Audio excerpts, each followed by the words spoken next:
Система сбора и вывоза бытовых отходов должна быть продумана, а главное реализуема. За этим следят представители Роспотребнадзора и Комитета экологии. Создана специальная рабочая группа. Она инспектирует все населенные пункты Ингушетии. Сегодня под вниманием Малгобекский район. Мадина Пугоева продолжит.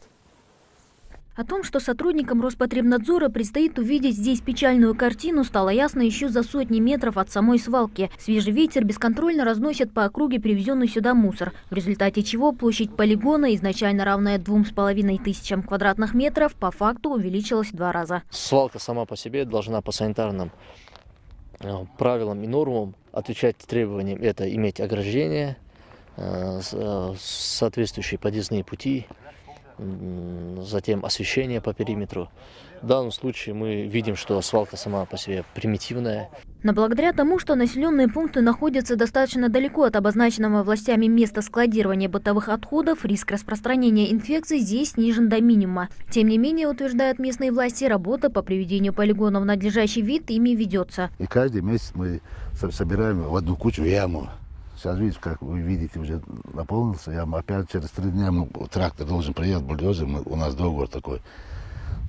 Все соберем. И тут подборки мы часто делаем. Сейчас народ начал уже понимать. Большинство сюда ездит, не выбрасывают, как раньше. Потихоньку очищаем от мусора. Но и это не освобождает администрацию Верхних Очелков от ответственности, ведь до сих пор эта свалка считается несанкционированной, поскольку необходимых документов на нее у местной администрации нет. Если мы откроем другую свалку, придется ее вывозить туда, если в другом месте. А если здесь мы даже документы, здесь есть лицензии, будем продлить здесь, то здесь уже будет дальше работать. Если забор надо сделать обязательно, пока возможности у нас нету, поэтому собрались с 3 очелков и вывозим сюда.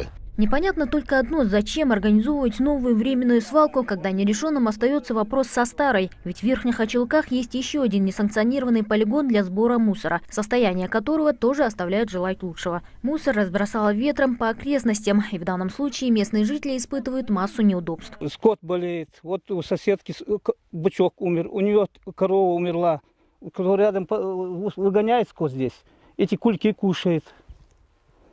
Заражается, неясно, от чего они заболевают и болеют. Тот раз вы приезжали, вот здесь теленок лежал, свалился он. Что он поел там, пошел, выпил там воды или что, не знаю, после дождя.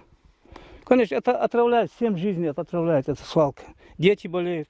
О том, что эта свалка опасна для тех, кто живет в непосредственной близости от нее, в администрации Верхних Очелков знали, но предпринимать какие-либо меры почему-то не торопились. Якобы разбросанный мусор собрали еще месяц назад, а вывести его отсюда у местной власти возможности пока нет. В данное время, в этом году у нас средства мы еще не получили. Нам не выделили. У нас всего благоустроено 1 400 000, еще мы не получили ничего на средства, чтобы очистить. А вывозить, даже если у нас будет средства, вывозить-то у нас места нет, куда вывозить. Мы же еще не открыли нигде свалку. Привычная для муниципальных властей фраза «у нас нет денег на решение этой проблемы» в данном случае не освобождает их от ответственности. Местная администрация обязана решить этот вопрос за счет правильной организации сбора и вывоза бытовых отходов. Сегодня у нас в республике существует несколько организаций, которые занимаются сбором и вывозом. Да? Вот пригласить вот эти организации, заключить с ними договор. То есть администрация обязана это сделать.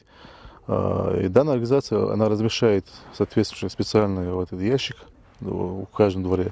И в 2 раза в неделю организовывают сбор и вывоз этого мусора. Если вот взять крупное сельское поселение, вот, до молодения тысячи домов, если собрать хотя бы по 200 рублей, это будет уже около 200 000 рублей.